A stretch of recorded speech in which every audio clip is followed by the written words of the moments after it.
C'est un artiste pluridisciplinaire, auteur, compositeur, interprète et dessinateur. Son regard perçant saura vous toucher et vous plonger dans son univers teinté de noir et de blanc. Il partage avec profondeur ses émotions, qu'elles soient chantées ou couchées sur du papier. Bien qu'il appartienne à ce qu'il appelle la dark wave, c'est un être touchant et plein de lumière. Nams, bienvenue sur le podcast Couleur Passion. Merci beaucoup. Comment tu vas ? Je vais très bien. La vie est belle, comme on dit. Hein. Écoute, c'est génial. Est-ce que tu peux, dans un premier temps, nous partager ton premier souvenir que tu as au contact de l'art ? Est-ce que tu te souviens ? J'avais vu la peinture de Dante et de Virgile dans les Enfers. Et je sais pas pourquoi, cette image elle m'avait marqué parce qu'on voit en fait un homme se faire complètement arracher le cou par un autre humain, mais en fait je pense que c'est un démon dans la peinture. Et là tu as Dante et Virgile qui regardent en fait, qui sont juste spectateurs. J'ai trouvé ça assez étrange quand j'étais petit et c'est une image qui est restée à tout jamais dans ma tête. Ok. Vraiment, Wow. c'est la première image. J'imagine. Tu devais être jeune en plus. Je devais avoir 7 ou 10 ans à ce moment-là.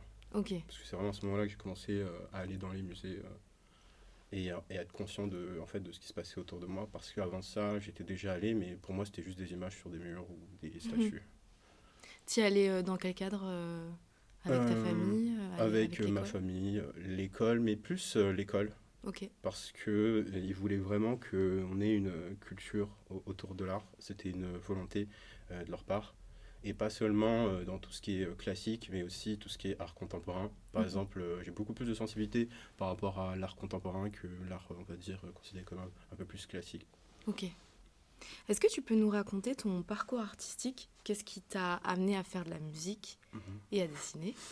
En fait, l'art dans ma vie, c'était pas quelque chose que, entre guillemets, j'ai décidé de faire, mais c'était quelque chose de plutôt nécessaire. En fait, j'ai grandi dans un foyer familial assez particulier. Ma mère adorait la littérature. Mon père, lui, c'était vraiment tout ce qui était la musique dite musique noire, entre guillemets, tout ce qui est le funk, le jazz, etc.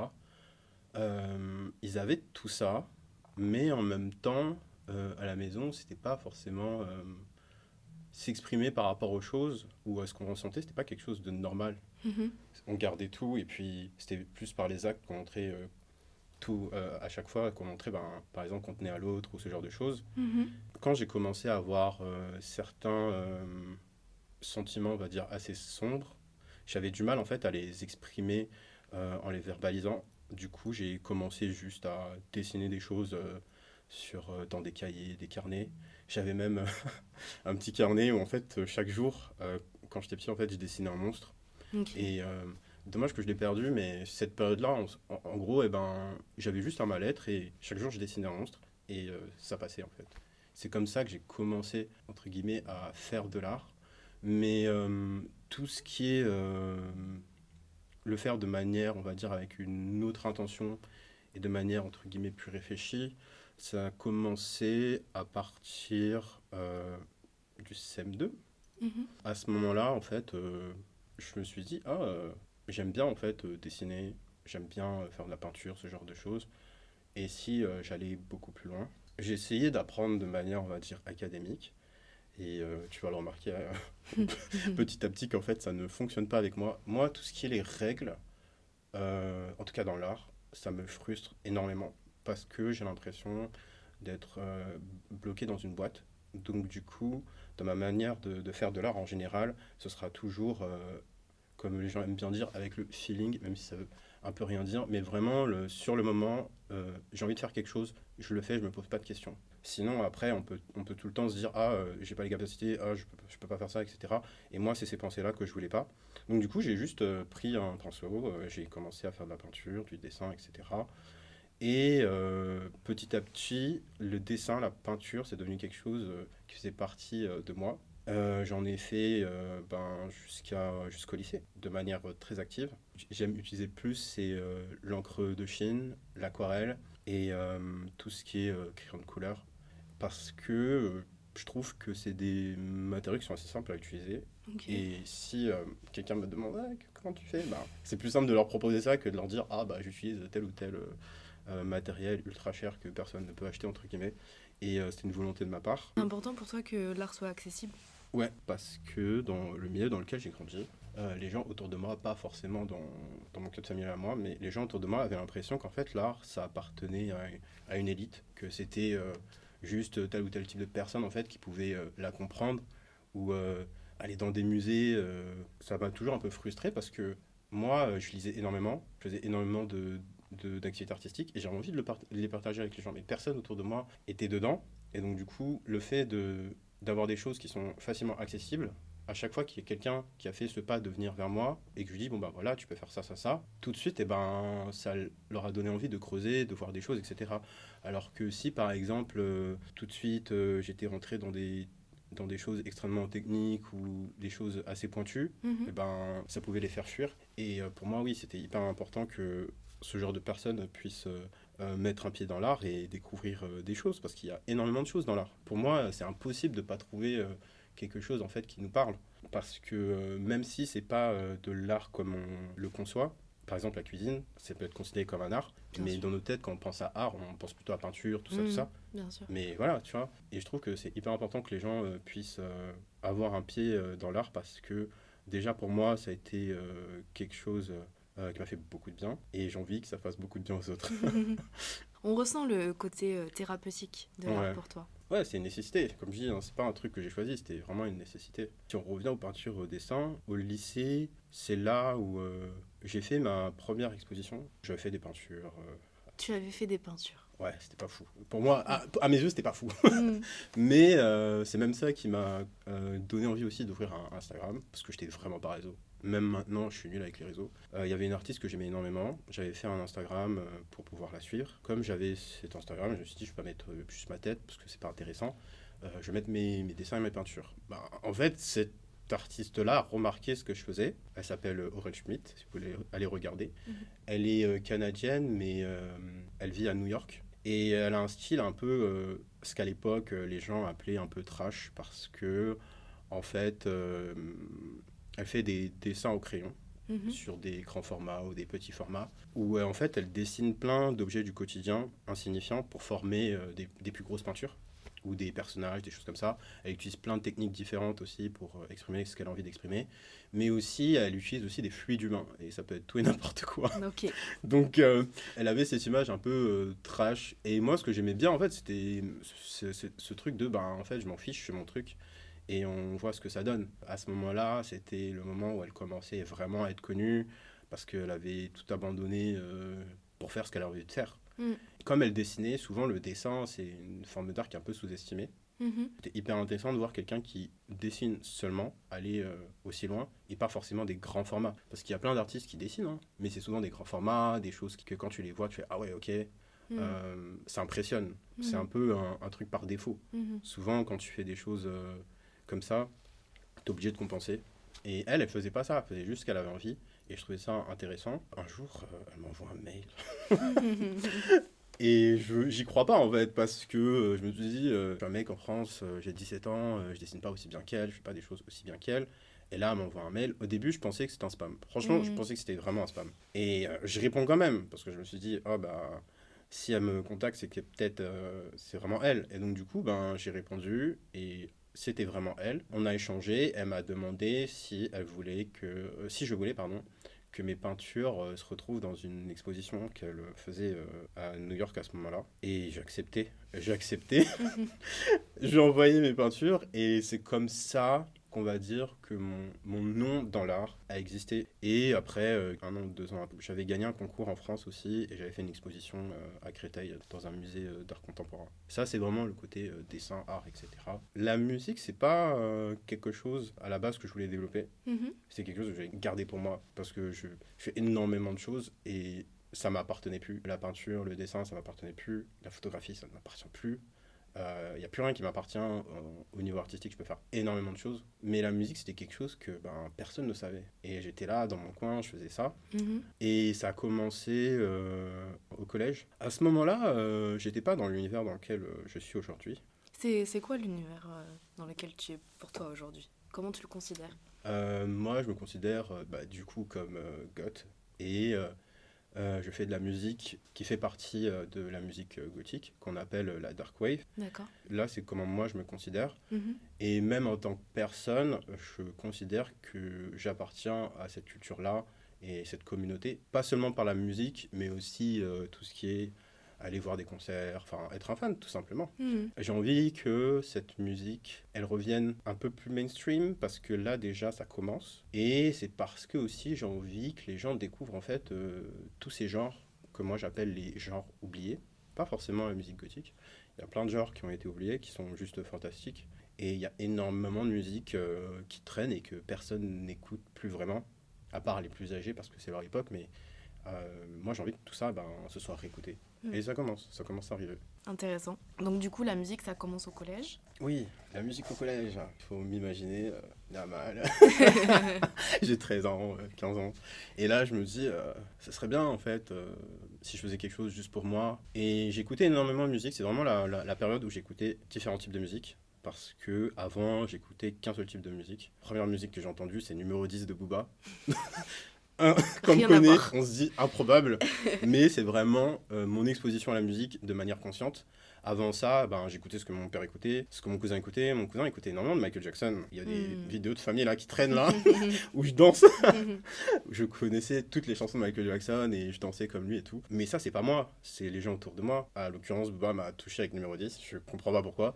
Mais j'ai vu le clip à la télé et c'est la première musique que j'ai entendue. Beaucoup plus tard, j'ai déjà été exposé à la musique goth sans le savoir en fait. C'était The Cure. J'avais juste entendu la musique, mais je savais pas le nom du groupe, j'étais trop jeune. C'est un souvenir qui est assez flou parce que je sais que c'est pendant une nuit d'été. C'était les seules nuits d'été en fait où je pouvais ne pas dormir la nuit, regarder des dessins animés à pas d'heure. La nuit, ce que je faisais, c'est que j'allais sur les chaînes de musique. Bon, après, je suis pas si vieux que ça, mais il y avait MTV, VH1, je sais pas si tu connais tout ça. Bien sûr. Donc, ok, parce que des fois. Non, bien sûr. Et donc, du coup, je regardais ces chaînes-là et souvent, ça passait des musiques soit assez anciennes, années 60, 70, 80, tout ça, années 90, beaucoup sur MTV.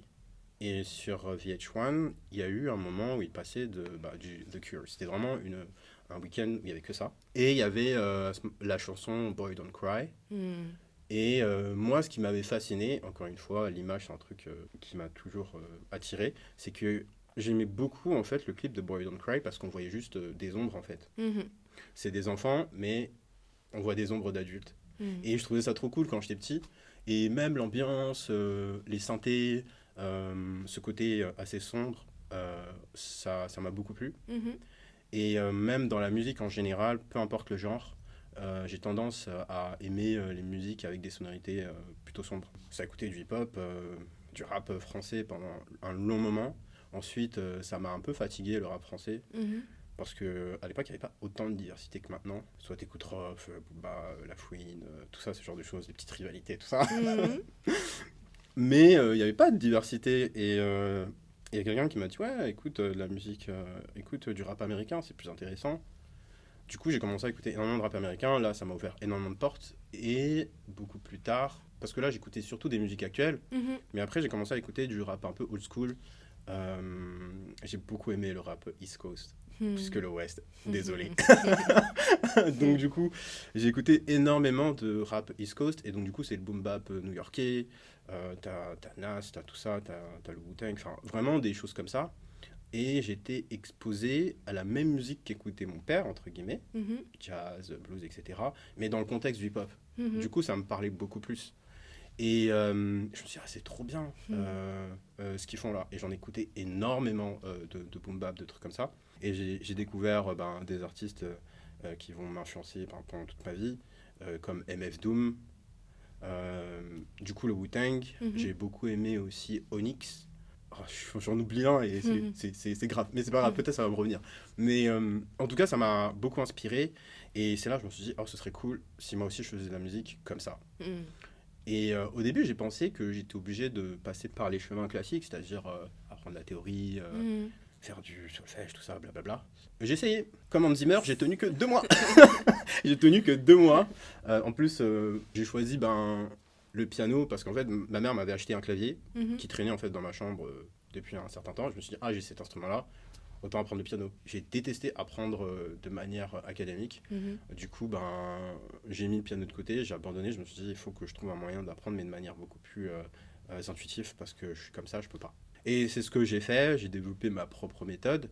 Et ce qui m'a vraiment libéré, c'est quand YouTube commençait à devenir quelque chose, j'ai commencé à regarder des tutoriels sur Internet et je suis tombé sur un YouTuber qui s'appelle Feli, Mhm. Rob Feli de son prénom entier. Et maintenant c'est vraiment un artiste, il a pété et tout. Enfin, c'est vraiment cool pour lui parce que moi, je l'ai vu dans sa chambre en train de faire des instrus, tu vois. Mhm. Donc du coup, lui, en fait, ses vidéos, c'était ça, c'est de faire des instrus de type boom bap, East Coast, tout ce que j'aimais. Il avait du matériel que moi, j'avais pas du tout, mais j'avais compris en fait que j'avais pas besoin d'avoir énormément de choses pour pouvoir le faire. Je me suis dit, la musique que j'aime bien, ça se fait comme ça. Mhm. Comme c'était sur les drum machines, désolé si je fais beaucoup d'anglicisme, parce que le français, je connais pas tous les mots français. Pas de souci. J'ai compris que les drum machines, comme c'est des drum machines, ça fonctionne comme les percussions. Et les percussions, ça fait partie de ces instruments qui sont quand même relativement faciles à apprendre. Mhm. C'est que du rythme, ce genre de choses. Bon, après, si on n'a pas rythme, voilà. Tant pis. Il y a des gens qui naissent sans rythme, donc voilà. Mais c'est beaucoup plus facile en fait de faire de la musique comme ça. Et ce qui allait créer l'ambiance, tout le reste, c'est les méthodes de découpage, les effets que tu vas mettre, et ensuite si tu veux jouer des choses par-dessus. Donc à ce moment-là, je me suis dit, il faut que je fasse ça. Il faut absolument que je fasse ça. C'est fin collège, début lycée, j'ai pas d'argent. J'ai pas d'argent. Je regarde les machines qu'il utilise. En soi, c'est pas cher. Enfin, c'est pas cher pour ce que c'était. Mhm. Mais moi, c'est clairement pas des sommes que je pouvais demander à mes parents. Si je demande ça à mes parents, ils vont me dire, si je te donne ce genre d'argent, je vais pas mettre dans ce truc-là. Mhm. Donc, du coup, j'ai économisé mon argent. Et j'ai pas acheté de MPC ou de Native Instruments, des trucs comme ça, de machines. En fait, ce que j'ai fait, c'est que je l'ai encore aujourd'hui. J'ai juste acheté le MPD 218 de chez Akai. En fait, c'est juste un contrôleur MIDI avec des pads. Et ça venait avec Ableton Oui. Lite. Mhm. Donc du coup, je me suis dit, ok, j'ai ça. Maintenant, comment je fais ma musique? Et j'ai commencé à regarder des tutoriels sur Internet et j'ai vu en fait que c'était super simple de le faire sur Ableton. Et à partir de là, j'ai commencé à faire des instruments boom bap. Comme j'avais le clavier et tout, j'ai commencé à jouer des trucs par-dessus. Petit à petit, j'ai fait de la musique de mon coin, mais pour moi. Mhm. Et encore là, je suis resté dans cet univers-là. Je faisais rien d'autre. Et j'ai fait un shift vers des sonorités plus électroniques à partir du moment où, en fait, là, je crois que c'est fin lycée ou début de la fac, il y a eu la grosse mode de la synthwave. Et là, je me suis dit, j'aime bien comment ça sonne et tout. Et du coup, tout ce qui est machine et synthétiseur, j'ai compris en fait que ça m'intéressait énormément. Pas à cause de l'objet en soi, c'est que en fait, je suis plus obsédé par les sons, Mhm. plus que la musique. La musique en elle-même, je m'en fiche à quoi elle ressemble, mais c'est juste les sons. Et les synthétiseurs, pour moi, c'était pour moi l'instrument ultime. C'était l'instrument qui m'appelait parce que avec un synthétiseur, je peux créer absolument tous les sons que je veux. Et je trouve aussi que ça pouvait carrément devenir une extension de moi-même parce que pour tout ce que j'ai envie d'exprimer, je peux créer un son, tu vois. Donc du coup, dans ma tête, je me suis dit, c'est logique que j'aille vers ça. Mhm. Donc du coup, j'ai commencé à faire de la musique un peu plus électronique en gardant ce style trip-hop. Je faisais un mélange de tout ça. Petit à petit, je faisais des trucs de plus en plus électroniques, etc. Du coup, je retombe sur les fameuses sonorités que j'ai entendues quand j'étais petit. Là, c'est vraiment comme dans les films, gros flashback dans ma tête. Je me dis, ce genre de sonorité, j'ai déjà entendu quelque part. Je retrouve le groupe Ouais. et je creuse. Et je découvre tout l'univers de ce qu'est la musique goth. En vrai, j'étais un peu comme tout le monde. Au début, je pensais que j'avais certaines images un peu caricaturales en fait, des goths. Je pensais qu'ils écoutaient un certain type de musique. Et finalement, je me suis rendu compte que j'étais complètement à côté de la plaque. Cette musique-là, qui me parle en fait, elle était gothique. Et j'ai appris à savoir reconnaître ces musiques, à en apprendre un peu plus sur l'univers gothique, la scène, etc.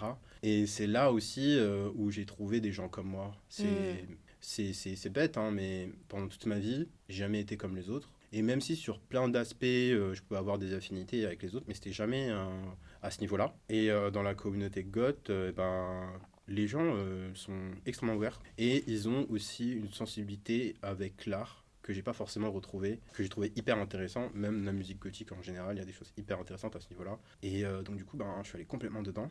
Et logiquement, Mhm. moi qui fais de la musique, je me suis dit, mais j'aime bien cette musique, mais à l'époque, c'était encore une période où la scène était restée quand même vachement underground. Il n'y avait pas énormément de groupes récents, Mhm. et ça aussi on pourra en discuter après pourquoi. Mhm. C'était plus soit des personnes qui avaient vécu l'âge d'or de ce mouvement, qui revivaient un peu leur nostalgie, ce genre de choses, soit c'était des groupes qui étaient déjà bien installés, mais il n'y avait rien de moderne. Mhm. Et moi, encore une fois, moi les trucs classiques c'est très bien, mais moi ce qui m'intéresse c'est les choses modernes, c'est pour ça que je m'intéresse à l'art contemporain aussi, parce que je trouve ça un peu bête de se dire ok on va rester bloqué sur ce qui a été fait avant, alors qu'il y a plein de choses qui existent là maintenant. Et on est vivant, c'est pas Mhm. comme si tout le monde était mort et qu'on découvre, on est vivant donc on peut vraiment vivre le truc sur le moment. Et je me suis dit ah ben comme cette musique là n'existe pas forcément là maintenant, je vais la faire pour moi. Et encore une fois, ben, j'ai fait cette musique-là de mon côté. J'ai rencontré des gens et voilà. Voilà le cheminement entre moi en train de faire des peintures jusqu'à la musique goth maintenant. Quel parcours! Ouais. Quel parcours! Est-ce que tu peux nous en parler un peu plus justement de le fait que tu te considères comme goth, Mm. le mouvement gothique, Ouais. qu'est-ce qui te touche dans ce mouvement? Mm. Quelle est ta vision aujourd'hui de ce mouvement-là? Déjà, j'aimerais bien mettre les choses au clair. On t'écoute. Euh, Marilyn Manson n'est pas gothique, merci déjà. Et en fait, c'est comme tous les mouvements. La musique gothique, c'est la musique avant tout. C'est comme le hip-hop, c'est comme le metal. Comme toutes les scènes, elle a forcément un nom. Pour le rap, c'est le hip-hop. Pour le metal, c'est le metal, tu vois. Mm. Et pour la scène gothique, c'est juste la musique gothique. Les gens qui écoutent de la musique goth, peu importe leur apparence, parce qu'on imagine qu'il faut avoir une certaine apparence, habillé d'une certaine apparence, etc.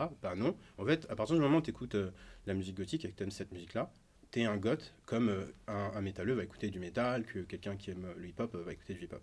C'est pas une histoire d'esthétique. Et bien sûr, comme chaque mouvement et chaque culture, il y a une esthétique qui va avec, mais après, tu as des gens qui vont choisir de l'adopter et d'autres pas du tout. Mm. Parce que tu as des gothiques, tu les vois tous les jours, ils ressemblent pas du tout à ce que tu peux imaginer dans ta tête. Donc là-dessus, il n'y a rien de particulier. Mhm. Ça part de la musique. Et c'est une musique qui a une histoire, je trouve, hyper intéressante, parce que c'est une histoire qu'on ne raconte pas. Parce que dans les documentaires, Mhm. que ce soit anglophone, même si dans les documentaires anglophones, tu as beaucoup plus de détails, et francophones, quand la musique goth est arrivée aux oreilles mainstream Mhm. de l'époque, il y avait déjà plusieurs scènes underground qui commençaient à arriver. Donc, tu avais la scène punk, tu avais plein de scènes électroniques un peu plus extrêmes. Enfin, il y a plein de choses qui sont arrivées en même Ça, temps. tu situes à peu près à quelle période? En fait, si tu veux, je peux faire vite l'histoire de l'art.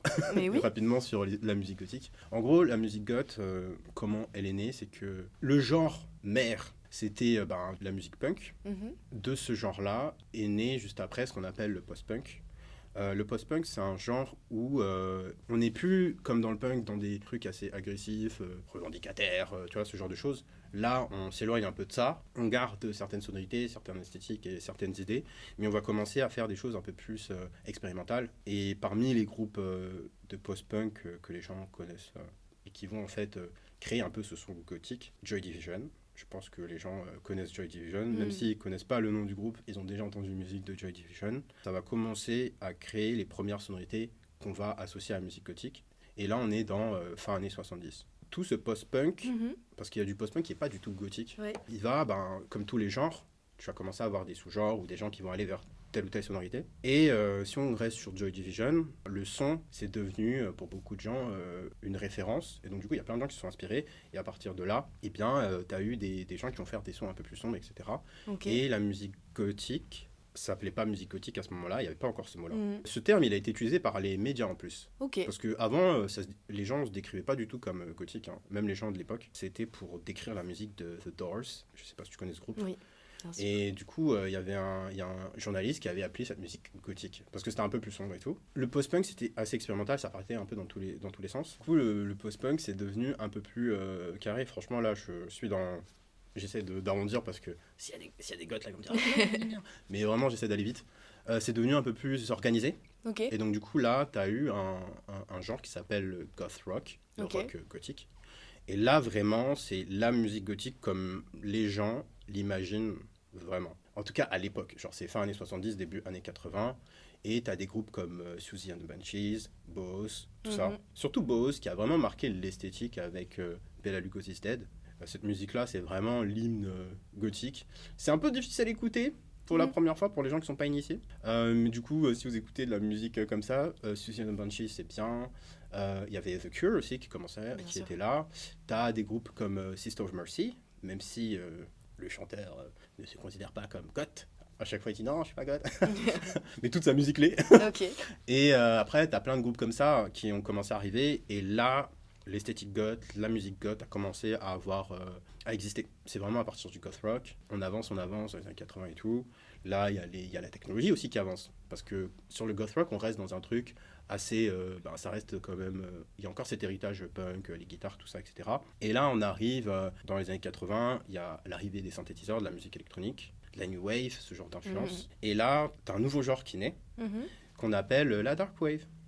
Et la dark wave, née dans les années 80, et c'est un peu ce mélange de ça. Ça garde tout l'héritage du post-punk, goth rock et tout qu'il y avait avant, et du death rock. La différence entre le death rock et le goth rock, c'est que death rock, c'est un peu plus, il y a un peu plus d'énergie, il y a ce côté très théâtral. Ok. C'est un truc qui est dans ce genre de musique qui est extrêmement présente, en tout cas dans cette partie-là de la musique goth, et ce côté très théâtral. Et là, dans la dark wave, il y a tout cet héritage-là, plus tout le côté un peu électronique de ce moment-là. Et t'as des groupes qui commencent à arriver avec des synthétiseurs et les rajouter dans la musique. Et là, t'as les Français. Ah, faut parler des Français. Bah, t'as les Français, comme ils sont juste à côté, parce que la musique goth est née au Royaume-Uni. Et après, ça s'exportait un peu partout, en Allemagne aux États-Unis et tout. Et il y a les Français. En France, ce qu'on pourrait, si on pouvait parler de groupes assez tôt post-punk dans ce genre-là, il y a Marquis de Sade qui existait à l'époque. Après, t'as beaucoup plus tard, t'as un genre qui est né, que les Français ont créé en soi. Même souvent, on appelle ça de la French Cold Wave. La Cold Wave, c'est les Français qui ont inventé ça. Et t'as plein de groupes de Cold Wave français, genre Martin Dupont, Trisomie 21.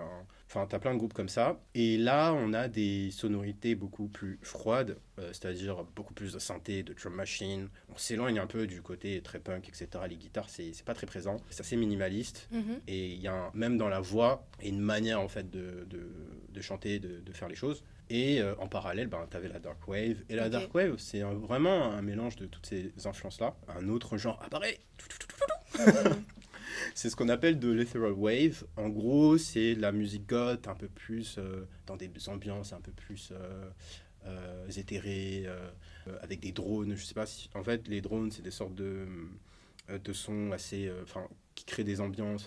C'est vraiment... je sais pas si tu connais Tangerine Dream ou la musique shoegaze. Mhm. C'est un peu dans ce délire-là, mais avec tout ce qui fait que la musique goth, elle est goth. Ok.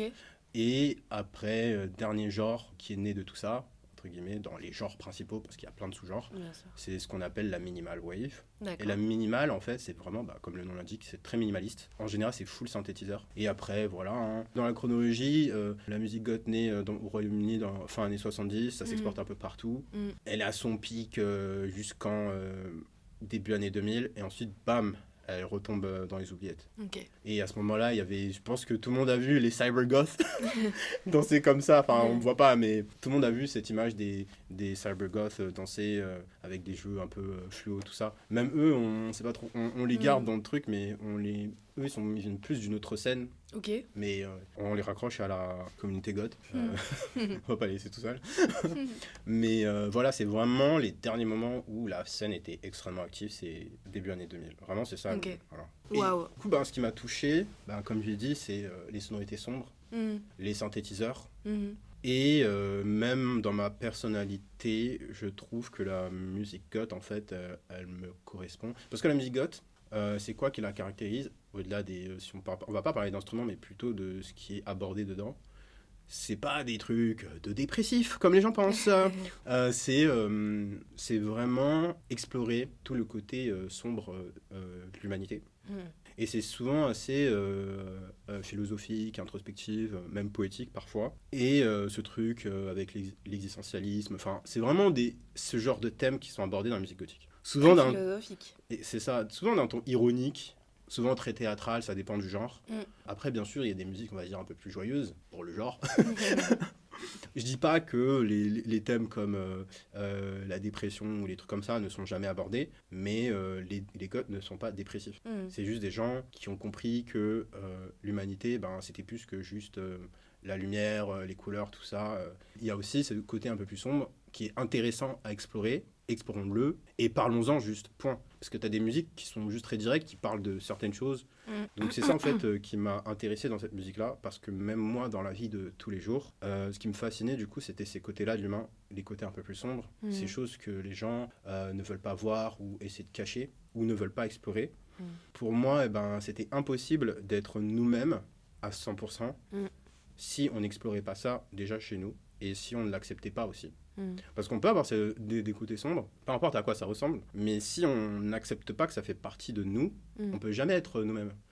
Ce que j'ai retrouvé du coup dans la communauté goth, c'est que les gens, ils étaient vraiment eux-mêmes parce que ils étaient conscients de toutes ces choses-là. Et quand je parlais avec quelqu'un, je parlais avec quelqu'un qui se présente vraiment comme elle est en fait, la personne. Et c'est ça aussi qui m'a beaucoup attiré.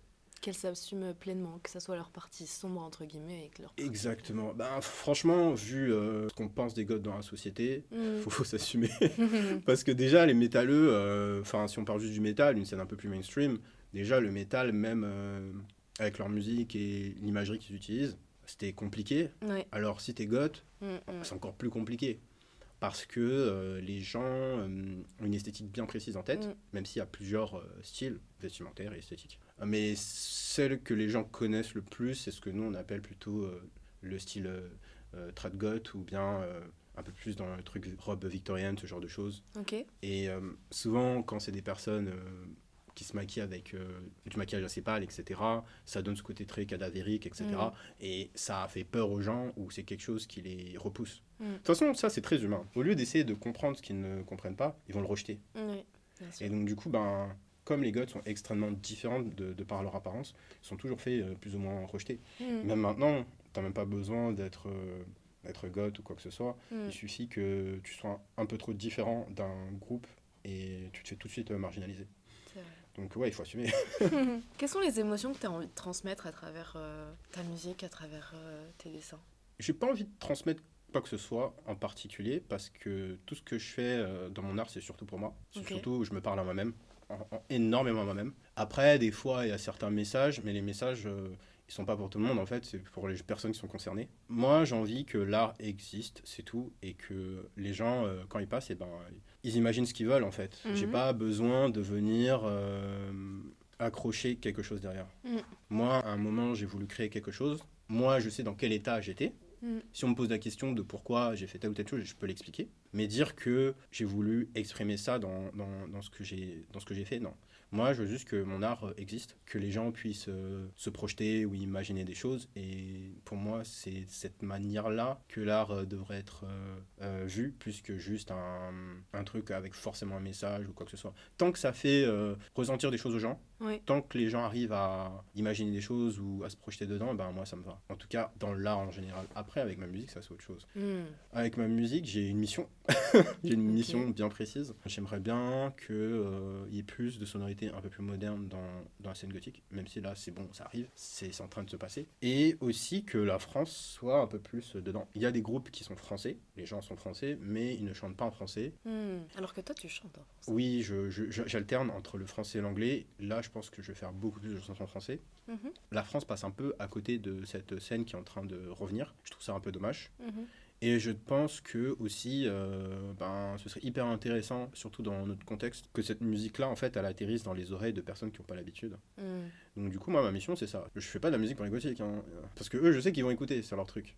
Moi, je fais de la musique pour essayer d'attirer des gens qui ont pas du tout, qui connaissent pas du tout, et qui puissent se dire, ah, c'est pas mal, et creuser, et après faire leur petit chemin, comme moi j'ai fait mon petit chemin, voir que tout ce pan de la musique-là existe. Parce que là, je te parle de musique gothique, mais comme c'est une scène assez underground, du coup, ça se mélange avec d'autres scènes.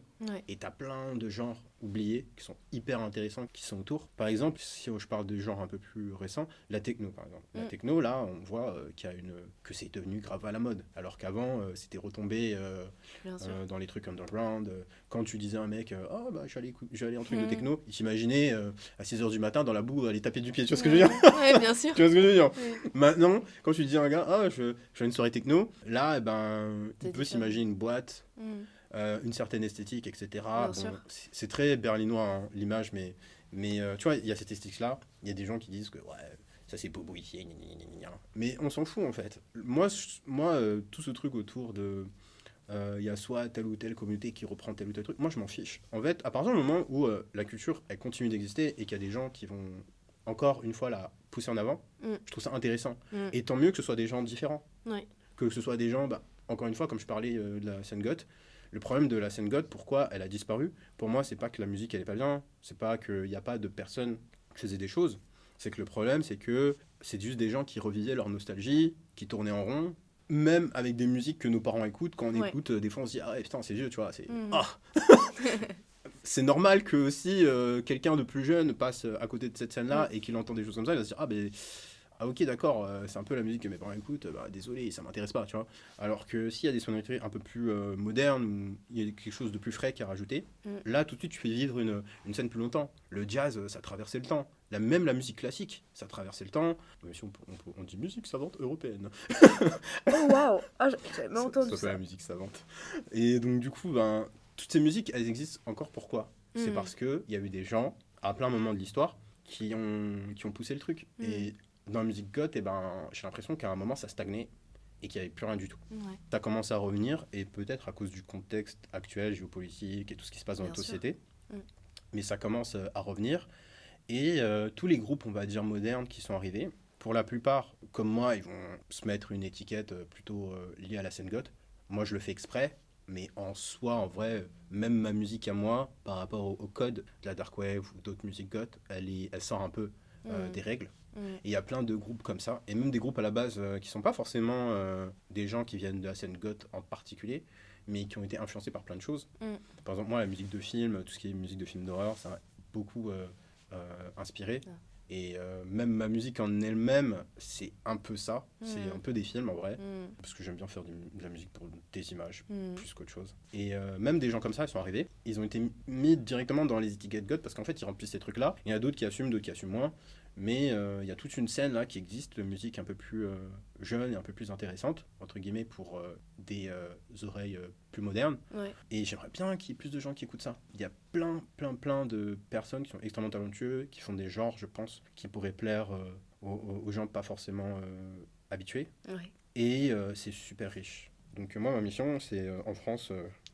déjà de faire exister la France et, et oui, avoir un impact plus ou moins grand dans cette scène-là ici. Donc peut-être pas en tant qu'artiste, peut-être je produirai des gens, enfin il y a plein de choses comme ça qui sont possibles. On va revenir un petit peu à l'esthétique et le visuel, puisque j'ai l'impression que ça a une place extrêmement importante pour toi aussi. La plupart de tes visuels sont en noir et blanc. Est-ce qu'il y a une symbolique derrière ? Qu'est-ce que ça représente pour toi, le noir et blanc, et comment ça influence ta manière de créer ? Comme je l'ai dit, pour moi l'image c'est extrêmement important. Quand je vois des images, dans ma tête il y a des sons. Pour pouvoir faire de la musique, il faut que je me fasse des films. Et moi, mes films, c'est ma vie, mes souvenirs, ce genre de choses. D'accord. Et moi, en général, dans la vie, je vois les choses en noir et blanc, en fait. Malheureusement, peut-être, ou heureusement, j'en sais rien. Mais aussi, dans le noir et blanc, il y a quelque chose de très honnête dedans. Avec la couleur, tu peux perdre les gens. Tu peux avoir la même image, si tu la mets en noir et blanc, comme il n'y a pas de couleur, tu vas te concentrer peut-être sur ce qui se passe vraiment, sur certains détails. Alors que la couleur, ça fait partir ton cerveau dans tous les sens, et ça te détourne en fait de certaines choses. Et pourquoi du coup une esthétique plutôt noir et blanc autour de moi surtout ?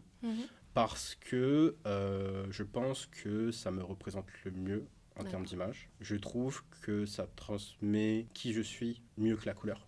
En tout cas, mes images, mes photos, les trucs comme ça. Par rapport au genre, ça colle bien aussi. Mais si je devais mettre de la couleur, ce serait soit noir et rouge. Ça revient beaucoup, cette couleur-là.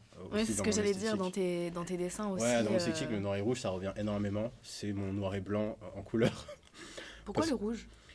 Le rouge, c'est une couleur assez intense et qui capte tout de suite l'attention des gens. Et aussi, c'est la couleur du sang, de la vie. J'ai un rapport particulier avec la vie. Pourquoi ? Pendant une longue période de ma vie, même maintenant en fait, j'ai eu que de la dépression. J'ai commencé à faire de la dépression à partir de l'âge de 3 ans, pour plein de raisons. Et ça m'a accompagné pendant toute ma vie. Il y a eu 5 années de ma vie où vraiment c'était juste insupportable. Même juste le fait d'exister, je supportais plus. Et c'en était arrivé à un point où j'arrivais à sentir en fait le sang dans mes veines bouger, traverser mes veines, sentir mon cœur battre, tout ça. La vie, elle était tellement insupportable que même ça me rendait fou. Juste savoir que toute cette machine biologique, elle existait et que c'était ça la vie et que en fait, j'ai pas le choix, ça me rendait fou. Et donc, du coup, ben, le sang, c'est vraiment ce symbole-là. C'est que c'est en même temps le symbole de la vie, mais aussi ce symbole aussi peut-être de la mort et de la fin. C'est pour ça que le rouge est très présent. Parce que dans mes dessins, dans ma musique, même dans mes paroles, c'est souvent assez cryptique. C'est moi constamment en train de lutter avec moi-même sur plein de choses. Ce qui est terrible, c'est que moi, je suis là en train de lutter comme ça. Je le présente au monde, mais les gens, eux, ils vont voir autre chose. Et quand j'allais au vernissage et que j'écoutais les gens, Ouais. parce que je parlais pas aux gens, ce que je faisais, c'est que j'allais au vernissage, je me Ouais. présentais pas du tout. Ouais. J'arrivais, je me mettais à côté des gens, j'écoutais, c'est tout. Dans la manière de penser et dans ce qu'ils pouvaient voir à travers mes images, était extrêmement loin de ce qui avait causé ces images. Et c'est là aussi où j'ai vu aussi qu'il y avait un décalage entre moi et tout le reste. C'est que j'ai compris qu'en fait, je sais que j'étais pas normal à la base, mais là, je suis encore... là, j'ai la confirmation que je suis vraiment pas normal. Parce que leur manière de penser, de fonctionner, etc., correspondait pas du tout. Je vois que quelque chose d'extrêmement négatif est tourné en quelque chose d'extrêmement positif. À ce moment-là, ça me gêne énormément. Donc, du coup, il y a ce truc avec la vie, ce truc avec cette période-là de ma vie. Voilà, donc c'est pour ça que c'est extrêmement présent. Et ça m'a plus lâché, en fait. Ça m'a plus lâché. Ces couleurs-là, le noir et le rouge, c'est vraiment ce combat perpétuel avec moi-même au quotidien. Bon, maintenant, ça va mieux, hein, les gens, ça va mieux. J'allais te demander comment... Ça va mieux. Aujourd'hui, c'est quoi ton rapport par rapport Ça va à mieux. la dépression, par rapport à ce que tu as vécu Ça va peut-être pas sonner, ça va mieux, mais ouais, ça va mieux. Comme je l'ai dit, c'était quand même 5 ans particuliers. Il y a une partie aussi, il y avait le Covid qui n'a pas aidé. Bien sûr. Mais à ce moment-là, j'étais vraiment dans un mindset vraiment très destructeur. J'étais vraiment pas bien. J'ai fait de l'anorexie à ce moment-là. C'était vraiment le pire. Mais, comme je dis tout le temps, pour avoir une bénédiction, il faut vivre une malédiction. J'ai vécu mes malédictions. Quelques années après le Covid, là ça fait 3 ans où je me sens très très bien, ma vie elle a complètement changé. Et mon rapport aussi avec la vie a complètement changé. Je considère que je suis foutu, pas dans le sens où c'est impossible d'aller mieux, gna gna gna gna. Pas dans ce sens-là. C'est plus dans le sens où je sais que j'ai été exposé à certaines choses très très tôt, qui ont fait que, ben, malheureusement, même s'il y a eu un travail, aller voir le psy, des trucs comme ça, nan, nan, nan, je sais que c'est encore là, à l'intérieur de moi, et qu'il y a beaucoup de choses chez moi qui tiennent sur un fil. Si un jour, je sais pas, il y a quelque chose qui va pas du tout, je sais que peut-être que je vais pas supporter. D'un autre côté, je vois à quel point, eh ben, par rapport à ces 5 ans et maintenant, il y a une énorme différence sur moi et comment je pense. Et tout de suite, la vie, elle est beaucoup mieux. Je suis entouré de bonnes personnes, tout se passe bien. Je fais ce que j'aime bien, parce qu'à la base, j'ai fait des études de biologie, donc j'étais dans les labos. Et voilà. Et ça va vraiment beaucoup mieux. Et maintenant, la vie, c'est plus un truc qui me... Je suis pas en train de subir la vie, déjà, premièrement. Le fait que j'existe ne me dérange plus. Maintenant, je me dis, ok, je suis là. Comme je suis là, autant faire des choses, soit qui apportent des choses positives aux gens, ou bien des choses qui ont du sens pour moi. Peu importe ce que ça peut être. Si demain, j'arrête tout ça et j'ai envie de devenir boulanger, je deviendrai boulanger. Tu vois ce que je veux dire? Et c'est grâce à cette manière de penser que ça va beaucoup mieux. Ça va beaucoup mieux parce que je me sens pas, encore une fois, dans cette boîte, dans ces règles que la société ou bien mon entourage a mis autour de moi. Et donc, du coup, j'ai moins de problèmes avec la vie. Quand on n'est pas bien, on sait qu'il y a certaines choses qui sont vraiment pas bien et qu'on ne devrait pas penser comme ça. Et il y a aussi ce truc de on va sans vouloir en fait de penser comme on pense et tu vois, cercle vicieux. Et c'est vraiment ça qui m'a amené à un mode de pensée que j'avais à ce moment-là. La musique, l'art, tout ça, ça m'a beaucoup aidé, surtout la musique, parce que c'est durant la période du Covid, en vrai, que le premier EP a été fait. Et à ce moment-là, je n'étais toujours pas, en fait, connu de la scène à proprement parler. Parle-nous un petit peu de la réalisation de cette EP. Donc, période Covid, je faisais plein de musique. Et à ce moment-là, encore une fois, la musique, c'était quelque chose qui était juste pour moi. J'ai une amie qui est créatrice de mode, qui s'appelle Christina, qui a une marque qui s'appelle Maniga. Shout out. Et du coup, à ce moment-là, je crois qu'elle était vers ses fins d'études. Okay. Et elle voulait faire une sorte de campagne publicitaire avec des vidéos, tout ça, et de la musique. Moi, j'étais au courant du projet, mais on m'avait pas proposé de faire la musique. Et à 0 moment, j'aurais imaginé faire ça. Et c'est une amie en commun, en fait, qui nous a en fait, qui m'a forcé, ou plutôt encouragé, à faire ça. Du coup, je l'ai fait et j'ai trouvé que c'était une super expérience. J'ai compris qu'en fait, j'aimais bien faire de la musique pour des images. J'aime bien la musique de film, en fait. Et c'est devenu un de mes objectifs après. Donc, du coup, ben, je fais de la musique, je fais ça. Je trouve ça super intéressant. Hop. Période du Covid, j'enchaîne les musiques. Mais comme moi, je suis dans ma tête, je suis en période d'apprentissage dans ma tête, je me dis, ah, ce serait bien de pouvoir voir ce que je fais et mon évolution. Comme je sais pas utiliser Internet, le vieux que je suis. Du coup, je poste des vidéos, en fait, sur ma chaîne YouTube actuelle. Je mets pas en non répertorié ou en privé. Je laisse en public, en fait. Je poste. Et là, il y a une dame que je considère comme ma première fan, qui s'appelle Olga, en plus, je l'ai vue il y a 2 ans, 3 ans, à un concert, c'était super bien. Dans les commentaires, elle me fait, ouais, j'aime bien la musique que tu fais, etc. Est-ce que je peux la partager? Et moi, je suis en mode, en fait, je sais pas, est-ce que c'est vraiment bien? Enfin, c'est juste pour moi à la base, et même si c'est de la musique goth, etc., je sais que, voilà, je suis pas au niveau, entre guillemets. En tout cas, c'est ce que je pensais à l'époque. Elle m'a fait, non, t'inquiète, ce que tu fais, c'est super bien, nanana, est-ce que je peux partager ça sur les réseaux? Et donc, du coup, elle a partagé ses musiques sur les réseaux. Je me suis dit, vas-y, elle a juste partagé ça avec ses potes, voilà. Mais en fait, non. J'ai appris qu'en fait, sur les réseaux, surtout sur Facebook, encore une fois, le monde goth, c'est quand même une communauté qui est quand même à un certain âge, culture qui existe depuis très longtemps. Et encore une fois, à l'époque, c'était pas encore aussi actif que maintenant. Il y avait des groupes comme ça sur Facebook, et elle a posté ma musique sur tous les groupes. Et moi, tu vois, je suis passé de 10 abonnés, c'est-à-dire mes amis, c'est-à-dire mes amis, qui supportaient mes musiques, à d'un coup 60 abonnés. Enfin, là maintenant, j'ai une centaine d'abonnés parce qu'en vrai, j'ai pas plus mis en avant ma chaîne YouTube. Mais pour moi, c'était fou. Bien sûr. Je me suis dit, ah, mais il y a des gens qui écoutent vraiment ce que je fais. Et là, en fait, ça m'a mis dans un autre mode de pensée. Je me suis dit, avec Christina, ça s'est bien passé. On m'a dit que c'était plutôt cool. Là, il y a cette personne qui me dit, ah, il faudrait que je continue. Là, maintenant, en fait, je suis bloqué, j'ai plus le choix, entre guillemets, je dois faire quelque chose. En tout cas, il y a plusieurs signes qui te montrent que c'est le Ouais, moment. je me dis, je fais. Donc, du coup, je me suis pas pris la tête. Je me suis dit, ok, j'ai les compétences que j'ai là maintenant. À ce moment-là, je savais pas mixer ou faire du mastering. Les niveaux, c'est tout ce que je faisais. Et donc, du coup, je faisais mes trucs, je postais. Et j'ai énormément aussi expérimenté avec ma voix. Parce que c'est assez particulier de mixer sa voix et d'entendre sa voix. Bien sûr. Même, je pense que tu as dû entendre sur mon SoundCloud, comme c'est mon brouillon, que entre les musiques qui étaient un peu plus vieilles et maintenant, il y a une grosse différence avec ma voix et je la gère mieux. Donc du coup, j'ai fait énormément d'expérimentation, ça a attiré l'œil sur moi, mon SoundCloud aussi, ça a attiré des gens. Petit à petit, je commence à me faire un peu connaître dans la scène, mais j'existe pas en tant qu'artiste à proprement parler, je suis juste un mec qui existe. Parce que j'ai rien sorti, je fais pas de scène, rien du tout. J'étais en anxiété totale parce que, en fait, attirer autant l'attention sur moi, c'est pas quelque chose de normal.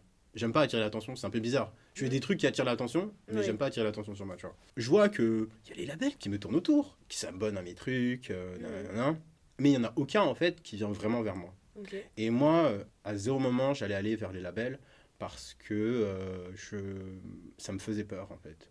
Parce que le monde de la musique, c'est un business comme un autre et tu peux tomber sur des bonnes comme des mauvaises personnes. Plus là, on est dans un monde où c'est plutôt indépendant et tu peux tomber sur tout et n'importe quoi. Donc du coup, je voulais pas en fait être dans un label ou avoir quoi que ce soit à faire avec la musique pour le moment.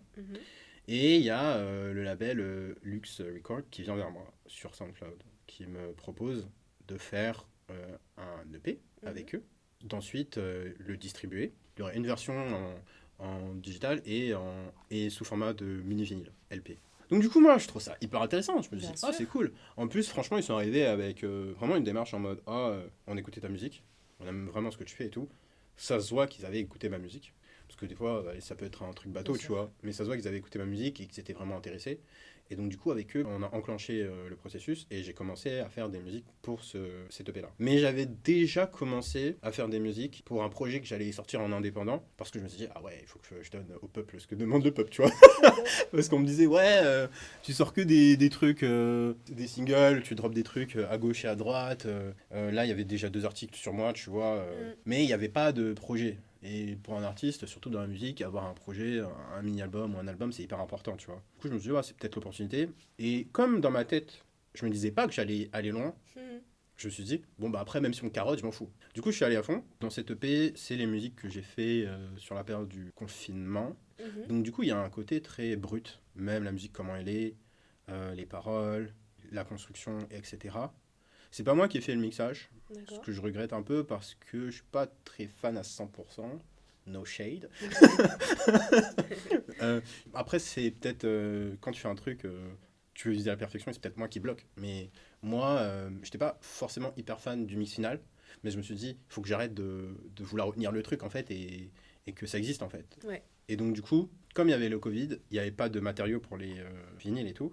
Ce truc qui devait sortir vers 2019-2021 est sorti en 2022.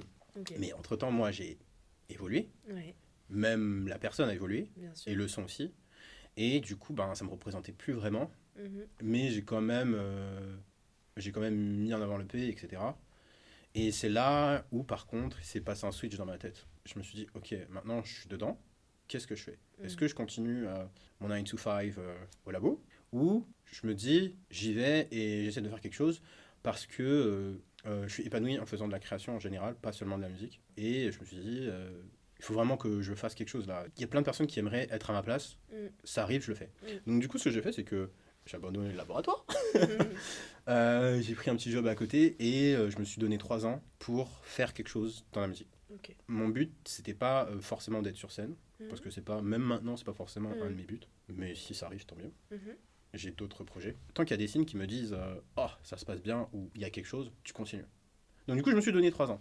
Tu as pu voir sur mon SoundCloud que ça commence à partir de 2022 Ouais. et jusqu'à maintenant. 2022, c'est expérimentation totale. Mhm. J'expérimente, je fais plein de trucs. Et ce qui en ressort de cette fin d'année 2022, il y a 3 chansons qui vont créer ce que moi j'appelle le NAM score, c'est-à-dire mon image, ma musique et tout. C'est la chanson Vide d'émotion, Oui. Spleen éternel, Mhm. Run Maria. Ça, c'est vraiment les 3 musiques où on sent qu'il y a un shift. Mhm. Parce que avant ça, j'avais un côté, c'était beaucoup plus traditionnel dans ma manière de faire de la musique goth. Oui. J'étais plus dans dans des influences plus post-punk que dark wave. Et t'as vu, ma voix, elle est plus, c'est plus un instrument dans la musique, plus qu'une présence, tu vois. Il y avait quelque chose d'assez atmosphérique, je créais une atmosphère et voilà. Parce qu'encore une fois, mes musiques, c'est des films, Mhm. c'est pas des musiques. Et je me suis dit, ok, je tiens ce truc avec Vide d'émotion, Spleen, et je me suis dit, ok, le problème avec ma voix, Mhm. c'est que, comme tu vois, j'ai une voix assez basse Mhm. et beaucoup trop douce. C'est pas une mauvaise chose en soi dans la vraie vie, Pas du et tout. même en général, Mm. mais pour le genre que je fais, ça a été un problème parce que je voulais faire des musiques un peu plus dansantes. Ouais. Et du coup, il faut que je pousse sur ma voix. Mhm. Et je suis pas une personne qui crie, je suis quelqu'un de très calme dans la vie en général. Durant l'année 2023, j'ai commencé à polir mon son, mais on n'a rien entendu de moi directement, à part mes trucs sur Instagram. En fait, sur Instagram, si tu vas dans les réels, tu peux voir toutes les expérimentations. Mhm. Parce que je les ai enlevés du feed principal, Ouais. mais tu peux tout voir dedans. Et donc du coup, j'ai expérimenté énormément, et c'est la même année où j'ai commencé à faire plus de collaborations avec d'autres artistes. Par exemple, d'autres artistes de Dark Wave, genre Camilla Sombrio, c'est une brésilienne. J'ai rencontré un peu plus de personnes de la scène, et avec qui ben, je suis devenu super ami. Par exemple, Maria. Maria, c'est Dead Crush pour son nom de scène. Après, elle a un autre nom de groupe, mais je ne vais pas en parler parce que je sais pas s'il va revenir un jour. Mais Dead Crush, elle aussi, avec qui je m'entends super bien. Et plein d'autres personnes. Comme j'ai dit, c'est l'année des collaborations, et pas que avec les gens de la Dark Wave, parce que j'ai une mission. C'est pas que de faire de la musique pour les goths, c'est aussi de faire de la musique pour tout le monde. Mhm. J'ai commencé à fréquenter plein de gens différents. Des rencontres importantes de ma vie à tous les niveaux. C'est ma rencontre déjà avec Katia, Mhm. elle se reconnaît, Mhm. et Clémentine. Elles sont dans la mode en fait. Ok. On s'est rencontrés, il y a eu tout de suite quelque chose qui s'est créé entre nous, on a eu notre petit groupe, on a commencé à faire plein de choses ensemble. Ça m'a amené à rencontrer d'autres personnes dans d'autres domaines, et tout ça c'est inspirant. Et j'ai rencontré par exemple Elinor, elle aussi elle fait de la musique, mais elle, son genre, elle c'est un truc beaucoup plus folk, beaucoup plus pop, rien à voir avec mon univers. Mhm. Mais on a fait une musique ensemble qui s'appelle Bye Bye Baby, tu vois. Petit à petit, j'essayais de faire des trucs comme ça, tout en essayant de polir mon son et de créer des nouvelles choses. Et à ce moment-là, je faisais plein d'expérimentations, je foutais ça sur Instagram, mais il y a rien de moi directement qui sort. Et là, justement, à cause de ces rencontres-là, on me propose de faire la musique de Shut Up and Dance, Mhm. qui est un court-métrage, qui ça aussi, ça a changé ma vie, parce que les gens que j'ai rencontrés durant cette aventure-là, maintenant, on est super proches, et là, on va créer plein de choses ensemble. Ubiquitous représente. Donc, du coup, ça, c'est un truc que j'avais pas prévu. Et c'est un des gros signes qui m'a poussé encore plus à aller de l'avant. Parce que, moi, faire de la musique de film, pour moi, dans ma tête, c'était un but plus tard. Ouais. Je me suis dit, je vais faire ma dark wave. ça a intéressé les gens. Ensuite, je vais pouvoir peut-être faire des musiques de films parce que c'était vraiment le but ultime pour moi de faire de la musique pour un film. Et là, ça arrive. Moi, je suis en mode je suis pas prêt. Toute cette période 2023 où on m'entend pas, en fait, c'est moi en train de faire de la musique du film et en train de faire en sorte que ça fonctionne. C'est une période où techniquement, en tant qu'artiste, etc., j'ai beaucoup évolué, mais aussi en tant que personne aussi, j'ai beaucoup évolué, et ce qui a donné le son qu'on a là maintenant avec Power, un truc un peu plus dansant, il y a un peu plus d'énergie. Moi, ça se voit, je suis plus dans le mal, même si les paroles en soi, elles sont bizarres, mais je suis plus dans le mal du tout. Voilà, il y a quelque chose qui s'est passé pendant toute cette période-là, et je m'étais donné 3 ans. Pour le moment, je trouve qu'il y a eu que des signes encourageants. Je sais un peu plus ce que je veux et vers quoi j'ai envie de me diriger. Et encore une fois, même si par exemple je ne deviens pas un artiste majeur dans ma scène, j'aimerais en tout cas apporter certaines choses. Tout se passe bien, j'ai envie de dire peut-être. Mais écoute, tant mieux. Tant mieux. Quel BO de film qui t'a marqué le plus? Encore une fois, attention, c'est pas la musique qui m'intéresse, c'est les sons. Mais en vrai, les premières musiques qui m'ont touché, c'est un grand mot, mais qui m'ont attiré l'oreille, c'est, je suis un fan de films d'horreur, donc du coup... Pas du tout ma cam, mais vas-y, je suis un fan de films d'horreur. Du coup, pour moi, là où j'aime... Mes films d'horreur préférés se placent entre les années 70 et les années 80. Une bonne partie de la musique des films d'horreur dans cette période-là, c'est surtout du rock, du métal, des trucs comme ça. Mais il y a eu un moment où il y avait de la musique qui était faite essentiellement avec des synthétiseurs. Et du coup, les synthés, c'est complètement ce qui m'intéresse. Ça fait un peu cliché, mais tout simplement la musique d'Halloween de John Carpenter. C'est une musique qui est extrêmement simple, mais qui est hyper efficace. Et qui arrive à mettre une ambiance tout de suite. Même la signature de temps, elle n'est pas commune, tu vois. Et ça fait tac, tac, tac, tac, tac, tac, tac, tac, tac, tu vois. Comme les gens sont souvent habitués au 4-4, genre 1, 2, 3, 4, 1, 2, 3, 4. Même ça, tu vois, c'était un peu différent par rapport à tout ce que j'avais entendu. Faire simple pour pouvoir mettre en place son univers. Et ça, c'est quelque chose qui est extrêmement dur en vrai. Et on se rend pas compte. Il y a plein de gens qui pourraient dire, John Carpenter, il s'est pas foulé ou je sais pas quoi. Mais en fait, t'as pas besoin de faire énormément de choses en fait quand t'as envie de communiquer quelque chose. Bien sûr. Il faut juste que ce soit juste pertinent. Et John Carpenter, je trouvais qu'il avait ce truc-là dans ses musiques de films. Mais après, en tant que compositeur, nanana, Hans Zimmer, parce qu'on se ressemble beaucoup sur plein d'aspects. on se ressemble beaucoup sur plein d'aspects. Ouais, c'est un compositeur qui m'a beaucoup inspiré pour tout ce qui est musique de film. Sinon, dans les sonorités, si moi je fais de la musique de film, ça sonnera jamais comme Hans Zimmer. Ça sonnera plus comme un groupe que j'aime énormément qui s'appelle Boy Archer. À la base, eux, si je me rappelle bien, ils viennent d'écoles, ils ont fait des écoles pour faire des films. Même leurs clips, leur musique sonnent comme des films. Et je trouve ça hyper intéressant, surtout dans l'univers de la Dark Wave. Ils ont vraiment une patte à eux qu'on retrouve pas forcément. On aime, on n'aime pas. Hein. Je connais des amis de la scène qui n'aiment pas forcément parce que voilà. Mais moi, c'est quelque chose qui m'a beaucoup inspiré. Et si on doit citer du coup des artistes modernes de la scène goth qui m'ont inspiré à ce niveau-là, c'est Boy Archer et Buzzkill. Boy Archer plus dans la musique et dans les sonorités. Et Buzzkill qui m'a donné en fait le courage de chanter. C'est bête, mais au début je chantais pas sur mes musiques parce que je me considère pas comme un chanteur particulièrement bon ou quoi que ce soit. Mais au bout d'un moment, j'ai compris que c'était important parce que pour les gens, ça faisait fini. Est-ce que tu peux nous partager un projet qui t'a particulièrement marqué, que tu as réalisé et dont tu es extrêmement fier? Pour ce qui existe déjà. Shut Up and Dance, le film, j'ai fait la musique. Là, je peux pas encore donner de date, mais si vous me suivez sur les réseaux sociaux, j'en parlerai. Il y aura aussi un mini-album des musiques. Et si vous avez envie d'entendre déjà à quoi ça ressemble, sur mon SoundCloud, il y a déjà les brouillons de ces musiques-là. Parce que dans le mini-album, il y aura des musiques qui n'ont pas du tout été choisies au final. Power, parce que ça me représente le mieux. Oui. C'est-à-dire mon single, qui est sorti il n'y a pas très longtemps, il y a 3 mois je crois. Oui. Pour l'avenir, je vais continuer à sortir des musiques. Peut-être dans quelques semaines, il y aura une nouvelle. Et il y aura forcément un gros projet, un album ou un EP. Là, je suis plus vers la voix de l'album. Mais comme je suis trop fort, je vais sortir peut-être un EP entre temps et derrière un album.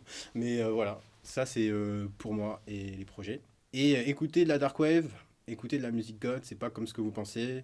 Il y a plein de genres hyper intéressants. Si je devais caricaturer ce genre-là, vous avez de la musique électronique et du rock indé. Point. Qu'est-ce que tu dirais à une personne qui a peur de se lancer dans la musique ou dans le dessin, notamment peut-être à cause de son univers, à cause de son identité? Premièrement, on s'en fiche de la technique. La technique, c'est quelque chose que tu peux apprendre tout au long de ta vie. Ce qui est important, c'est juste de commencer à faire. Une fois que tu commences à faire, t'es dedans, t'as plus le choix, entre guillemets, tu te dis, ah bah maintenant, c'est quoi la suite? Donc vraiment de faire, de voir ce que ça donne. Ils n'ont pas besoin, en fait, de se prouver quoi que ce soit. Juste de faire et de voir ce que ça donne. Et petit à petit, eh ben, les choses vont s'aligner de manière naturelle. Et si après, ils ont envie, le montrer au monde. Et si, par exemple, il y a des gens qui vont leur dire, ah, ce que tu fais, c'est pas bien, ou je sais pas quoi, de pas les écouter. Non, mais c'est bateau, mais de pas les écouter, parce que si tout ce que tu fais, eh ben, ça a du sens pour toi, peut-être que ça va avoir du sens pour quelqu'un d'autre. Parce qu'on a l'impression que les humains sont hyper différents, ultra uniques, mais en réalité, pas tant que ça. Tout ce qu'on vit, eh ben, il y a forcément quelqu'un qui le vit ailleurs. Peut-être de manière différente, mais c'est les mêmes émotions. Quoi qu'il arrive, eh ben, on peut toucher des gens. Il y a des vieux qui m'écoutent au Brésil. J'ai vu leur site, c'était fait en XHTML. Franchement, c'est adorable. Mais J'adore. c'est adorable, genre leur site il fait mal aux yeux quand je suis allé voir. Mais j'étais content, tu vois, Ouais. y a des gens au Brésil là qui écoutent ma musique, ils ont leur petite radio locale, mais c'est sûr, c'est juste entre eux. Mais ils sont heureux. Donc faites de l'art, c'est hyper important. Et c'est important aussi de faire voir votre vision, tout simplement. C'est comme ça, en fait, que la société, elle évolue. Hein. Parce que l'art, en général, c'est une réflexion de la société dans laquelle on vit. Et vous faites partie de cette société. Et on est à un moment de l'histoire, en fait, où on peut vraiment s'exprimer, avoir plein de choses différentes au même moment. Pourquoi vous allez vous en priver? Ça se trouve, eh ben, il y aura que 3 personnes qui vont les voir, mais peut-être ces 3 personnes, ce sera les 3 personnes les plus importantes de votre vie. Peut-être qu'il y en aura 1 milliard, et ces 1 milliard de personnes auront jamais rien compris, tu vois. Mais le plus important, c'est de ne pas avoir peur et de faire ce qu'on a à faire. Hein. On est des artistes, ou pas. Qu'est-ce que tu dirais à quelqu'un justement qui n'a pas de passion et qui complexe sur le fait qu'il n'en ait pas, surtout que Mhm. je trouve qu'on partage beaucoup de choses créatives, on a l'impression que tout le monde est passionné, tout le monde Mhm. a sa petite passion ou ses passions et quelqu'un qui n'a pas forcément encore trouvé la chose qui l'a Qui fait l'a- vibrer. Qui m'a fait durer, ouais. Qu'est-ce que tu lui dirais? Je dirais, ben, that's okay. C'est ok de ne pas avoir de passion. Enfin, il n'y a pas de schéma particulier pour vivre sa vie et vivre heureux. Mhm. Il n'y a pas besoin de faire des choses extraordinaires pour être heureux dans la vie. Il n'y a pas besoin d'avoir une passion qui vient occuper toute notre journée et nos pensées. Oui. Si dans votre vie vous êtes très très bien, c'est totalement ok. Mais après, si vous avez la volonté en fait de découvrir une passion ou quelque chose, déjà il faut avoir un ami comme moi, Naval, je rigole. Parce qu'en fait, je casse la tête à mes amis. Hein. Je leur dis, ah t'as pas de passion, ah tu devrais tenter l'art, hein, c'est bien. Après, je leur pose des questions. Oui. Je leur demande ce qu'ils aiment bien faire. Par exemple, j'ai un ami qui est devenu photographe professionnel parce qu'en fait, à la base, il m'a dit qu'il n'avait pas de passion. Ouais. Et je lui ai dit, ben, t'aimerais en fait expérimenter, faire des trucs. Il m'a dit oui, et j'ai parlé avec lui. Et je me suis dit, la photographie, c'est peut-être un truc qu'il aimerait bien faire. Et là, boum, là, il est photographe professionnel. Donc, expérimenter, vraiment tenter des choses, sortir aussi du cercle dans lequel vous êtes. Parce qu'on peut très vite tourner en rond. Même si les gens sont merveilleux, il n'y a pas de souci. Mais quand on reste trop longtemps au même endroit, on commence à tourner en rond. Et c'est important de voir des gens qui sont pas comme nous, qui vivent pas les mêmes choses que nous. En termes de catégorie sociale aussi, c'est hyper important de traîner avec plein de gens différents. Et là, vous allez vous en rendre compte de beaucoup de choses. Et une des choses qu'on se rend compte, en fait, que finalement, on n'est pas si différents. On a juste des existences différentes. Mais il y a plein de choses hyper intéressantes qu'on peut apprendre. On peut leur apprendre des choses, ils peuvent nous apprendre des choses. Et c'est comme ça, en fait, qu'on découvre des choses sur nous et peut-être aussi une passion. Donc s'ouvrir, être curieux, Ouais. curieuse Bien sûr. et sortir de sa zone de confort. Aller Ouais. explorer. Exactement. Il y a quelque chose dans l'art, il y a tout dans l'art. Il y a tout. Non mais j'insiste parce qu'en fait, ils ont l'impression... Enfin, là vraiment, ça vient du cœur. C'est que j'ai l'impression que les gens pensent que l'art, ça se limite à ce qu'ils connaissent déjà. Oui. Et que c'est impossible de sortir de ça, ou soit c'est impossible de rentrer dedans. Il y a plein de disciplines, même des disciplines que vous imaginez même pas. Et des trucs des fois extrêmement spécialisés, et peut-être que c'est votre discipline. Il y a des gens qui vont se casser la tête à concevoir des objets à partir de tissus. Enfin, il y a plein de disciplines différentes. Il y a forcément quelque chose qui peut vous attirer. Mais il ne faut pas attendre que les choses viennent à vous. Encore une fois, il faut aller vers les autres, aller vers les choses et découvrir. Bon, aller au musée... Enfin, en vrai, c'est bien les musées. Franchement, là, je parle, c'est bien les musées, mais je sais pas si c'est le meilleur moyen d'être exposé à l'art. Je pense que c'est mieux de voir des artistes vivre avec des gens qui font... Enfin, vivre. Ouais. De vivre des choses avec des gens qui créent, en fait. Ouais. Parce que les musées, c'est bien, mais ça va juste vous exposer qu'une partie de l'art. Alors que si vous avez des gens autour de vous qui pratiquent des choses, eux, ils vont vous exposer à des choses qui n'existent pas, en fait, qui sont pas mis autant en avant. Ça peut être le petit artisan, là, dans son atelier. Ça peut être une discipline qui n'existe pas encore, en fait, qui n'est pas encore mainstream. Donc, c'est hyper intéressant de vivre les choses avec les gens qui les font, en fait. Ah, voilà, ça, c'est bien ça. C'est bien ça. C'est bien dit. De vivre les choses avec les gens qui les font, ouais. Ça, c'est chouette. On peut te retrouver sur les réseaux? Sur Instagram, Oui. YouTube, Nams, Nam''S. Et sur les réseaux sociaux, c'est Dark Vibration Visual. Mais si vous tapez Nams, vous allez me retrouver, je pense. Oui. Ça, c'est les principaux. Oui. Et sur toutes les plateformes, hein, vous pouvez m'écouter. Je suis sur Deezer, si on va parler de la France, Spotify et tout le tralala. Hein. Le mot de la fin? Faites de l'art et écoutez de la musique goth.